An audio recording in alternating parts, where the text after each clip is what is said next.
Hello, I'm Sharon. Today, we are looking at a big question for platform teams and tech leaders. How do you actually measure your platform engineering readiness?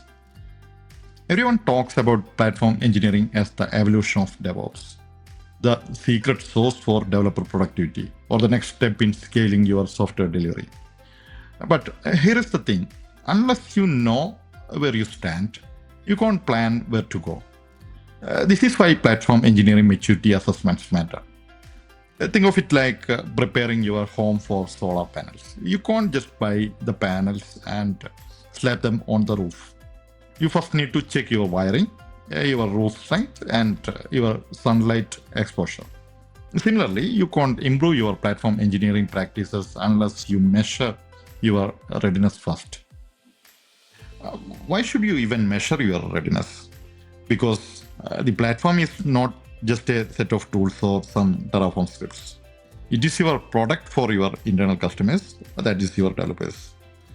A well-designed platform reduces cognitive load, speeds up delivery, and improves security.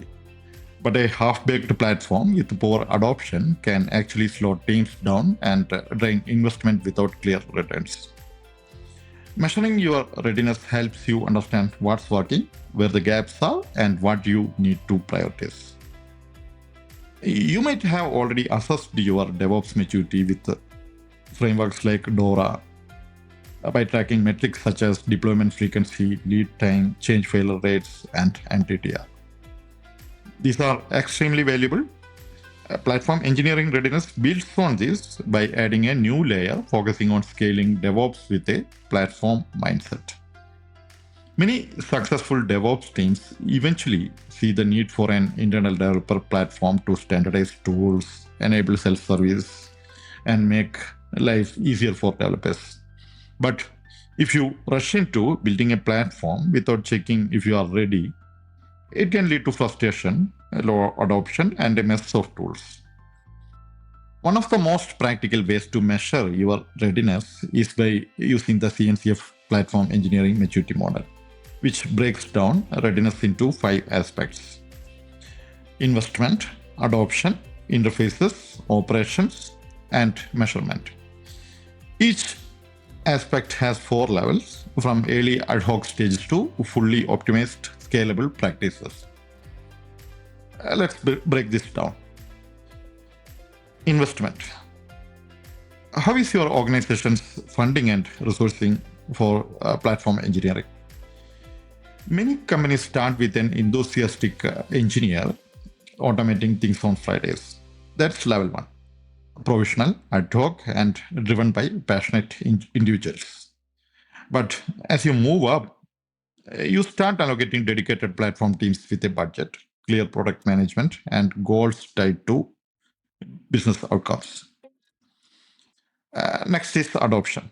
You could build the most technically advanced platform, but if developers don't use it, it's pointless. Developers might use your platform only when forced. That's like when your company mandates a VPN everyone hates, so they find workarounds. Higher readiness is when developers actually want to use the platform because it solves their problems, speeds up their workflows, and removes repetitive tasks. For example, if your platform allows developers to provision test environments themselves in 5 minutes instead of waiting 3 days for ops tickets, you'll see voluntary adoption.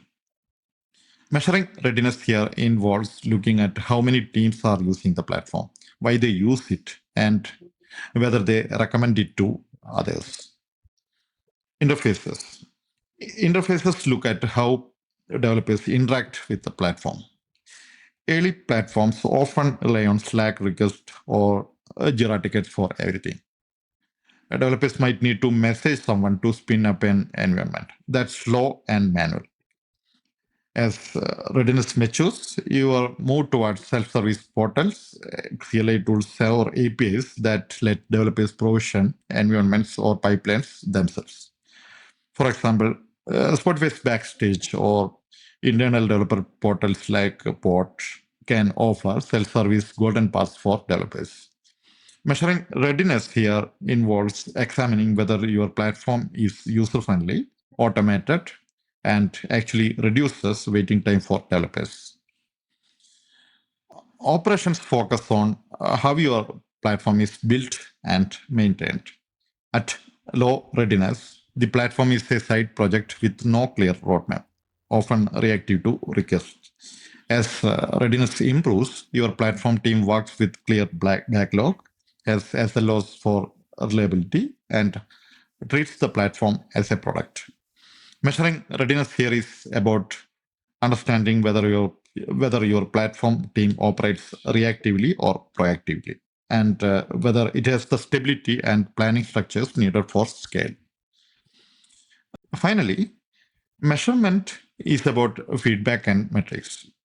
Initially, feedback might be ad hoc, people mention issues over coffee or Slack. But to mature, you need structured measurement, usage analytics, DevOps satisfaction surveys, and clear metrics like environment provisioning time, onboarding time, or percentage of automated workflows. For example, a mature platform team might track how long it takes a new developer to go from a laptop setup to first successful deployment, aiming to reduce it from a week to a day. You can't improve what you don't measure. So understanding your readiness here tells you whether your platform decisions are data-driven or guesswork. So how do you run this assessment? Start by gathering your platform team, developers, and key stakeholders. Use the CNCF maturity model or Microsoft Platform Capability Model or similar as a structured guide. Go through each aspect, discuss what best describes your current state, and note real examples rather than idealized answers. For instance, don't just say we have self-service. Ask, can developers actually deploy services to production without manual steps? How many teams use this pathway, etc. This honesty is crucial. Pair this qualitative discussion with hard data where possible.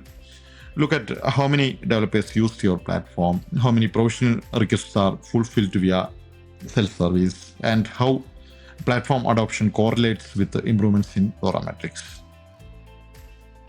After you complete the readiness check, you will have a clear map of where you stand across investment, adoption, interfaces, operations, and measurement.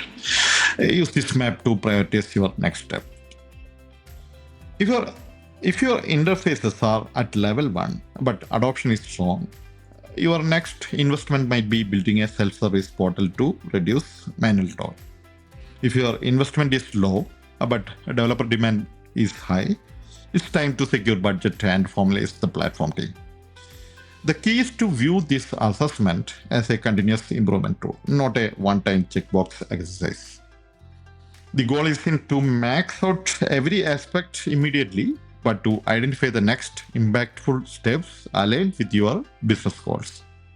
Measuring your platform engineering readiness is a critical step in evolving your DevOps practices into a scalable, developer-friendly operations that deliver real business value. By understanding where you are today, you can build a platform strategy that your developers will love and your business will benefit from. If you found this breakdown useful, let me know in the comments how your organization is approaching platform engineering. Are you already using these maturity models, or is this the first time you are considering a readiness assessment? Thank you. See you again.